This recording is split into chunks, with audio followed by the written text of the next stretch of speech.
I'm here at the Bluedoor today, one of my very favorite restaurants, with Jeremy Warner, founder and co-owner. Yes, yes. And we are here to talk about this restaurant, the neighborhood feel, and of course, the amazing hamburgers. And tell everybody how you came up with them and how they can create this experience at home if they can't get to the Bluedoor, Sure. which if you are ever in the Minneapolis area, you should come to the Bluedoor. It's hands down one of the best places to eat. So let's talk about, first of all, how the Bluedoor even started. What was the concept behind it? We, Pat, the other guy, and myself, worked, we were bartending. I started in the kitchen, schlepping at another restaurant, and eventually something I was going to do to pay for a couple credits turned into 8 years, roughly. And he'd even been there a little bit longer than I had. And it just kind of came down to the part where I was entering the old age of my 30s now. Okay. I still didn't have Steve Martin, hadn't taken over my hairline yet with the gray. It just kind of came to the point where servers that we were working with would leave, they'd come back 4 years later, we were still there. Yeah. And it was great. I love bartending, it was a great thing to do. Right.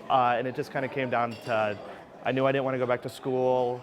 I didn't want to go work in a cubicle necessarily. Right. I had no other plans. I knew nothing else. I didn't know what I was going to do. I wasn't going to be able to play bass for anybody that was going to pay me that much money. So we just decided, let's see if we can buy the place we were working at, or let's start something else and start fresh. Yeah. So ultimately, that's what happened. Okay. And we ended up getting like kind of the top of our list, our wish list. We went and saw a restaurant developer, seller. And it was the first piece of paper that he handed us was for that restaurant. It was actually a Puerto Rican restaurant called Puerto Azul, which, genius as we are, just translated it into English, and it became the Bluedoor. Right. Hello, it's right there. Yeah, and that's our original shop in St. Paul. Yes. And that was almost 6 years ago now that's been open. So really, just like, hey, let's open a restaurant, and then... We were really naive, yeah. Okay. Unfortunately, that's actually almost exactly the truth. We're just like, well, Pat had always, I think that was always kind of his big long-term vision was, I want to run a restaurant, I want to operate, I want to put some of this creativity to use and do what I want to do. Okay. And like I said, for me, it was just kind of this plan B or C or D that I never even, I didn't think about it much. It's like, that's what I'll do. It's just kind of this epiphany moment. And yeah, I approached him. We signed a purchase agreement within a couple of weeks, and then kind of the deer in the headlights came. And you're like, wow, we need to get a lot of money. We need to put together a business plan, I think. Yes. We need to maybe go buy a suit so we can go talk to a banker. And it took us a lot of work. And then we'd go to the location every morning and there'd be times I'd be in our shower with a toothbrush.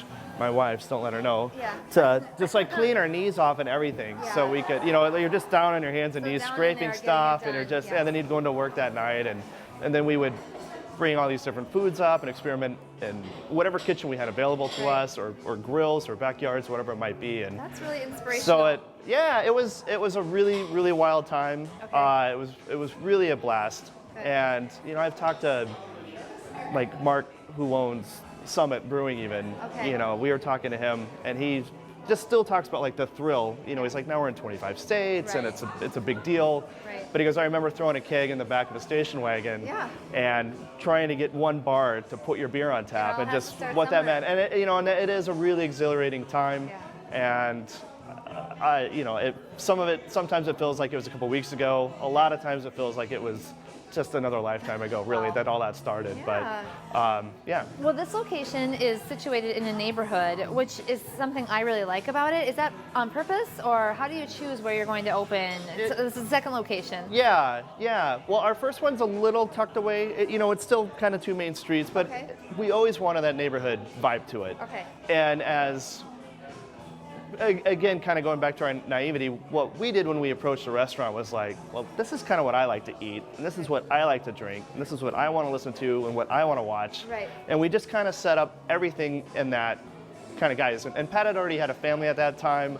Mine was still a couple years away before my kids were born, but it was, we always wanted to be this very family-forward, very neighborhood spot. And for us, it was, we want the softball team to come in, we want the youth lacrosse team or whatever it might be to come in and not get in a strip mall or anything like that. We wanted to And the beauty with this place is that we took basically a decrepit, falling down building and hopefully reinvigorated it. You know, I feel like we took something that was just kind of an eyesore in the neighborhood, turned it into a viable business, and then it's beautiful. I mean, and there's really, it's a little bit more difficult to move into neighborhoods. You know, we felt there's always going to be a neighbor or two that just no matter if we were testing pillows in here, they're still going to get a little upset about it. So there's a little bit other things to deal with, but I mean, all in all, our response has just been, you know, really ridiculously positive, and it's great to just meet somebody that lives 3 doors down, or do a donation for them or things like that. So we love the whole neighborhood concept. We feel that our food, our price point, you know, it's great to see 2 high chairs and then like a 90-year-old great-grandmother there, you know, at the same table, and I think they can all leave happy. I see a lot of families when I come in here, and you're right, extended families. It's really neat to see. So, and then how did you design or come up with the decor? I mean, this has a lot of charm. Is any of this from the existing building that you purchased, or? Yeah, the floors are original. Okay. And that's about when it stops. Okay. Yeah, it's about where it stops. In fact, we work with a great company that's just up the street. Okay. It's James Brown and Mike Smith. Brown Smith. Okay. Also brilliant. And we worked with them a lot with the design. Okay. And ultimately, we wanted it to look like we had always been a restaurant here. Sure. The building's from about 1920, and it's not exactly in that, you know, architectural references or everything like that, but we ultimately wanted to create it as if it had always been a restaurant. Always been here, yeah. Yeah, and we like the natural woods. The chalkboard that we have on the booths is free and fun entertainment. Yeah. And it's fun to watch kids do their chemistry homework on it, or Hangman, or fun. sometimes they'll surprise you with pretty incredible pictures. Okay. But yeah, we ended up, changing the whole room around quite a bit. Okay, and eventually making it work.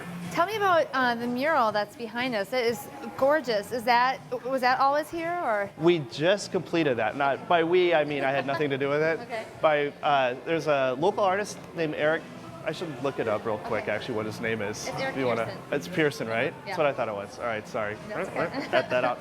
Yeah, so there's a local artist, Eric Pearson, that we actually were recommended him from another bar that's kind of serves as our office away from the office. Okay. And we brought him in. We were pretty vague. We just said we kind of wanted to capture the spirit of the neighborhood and some of the history. He came up, everything up to the waterfall, the Minnehaha Falls. We did that, and it just blew us away. And the vibrancy of it, and we always just, our other place is so small, and there always seems to be such intimacy and energy. And here we just kind of felt like, it's really nice, but it's a little too nice. It's just a little too polished. Yeah. That's not really us at all, or we just didn't really feel it reflected the energy that we wanted to inject in here. Okay. So then we had him come back and put in the Lake Street Bridge. And yeah, we love it. We love really it. Fantastic. Yeah, thank you so much. He did a phenomenal job, and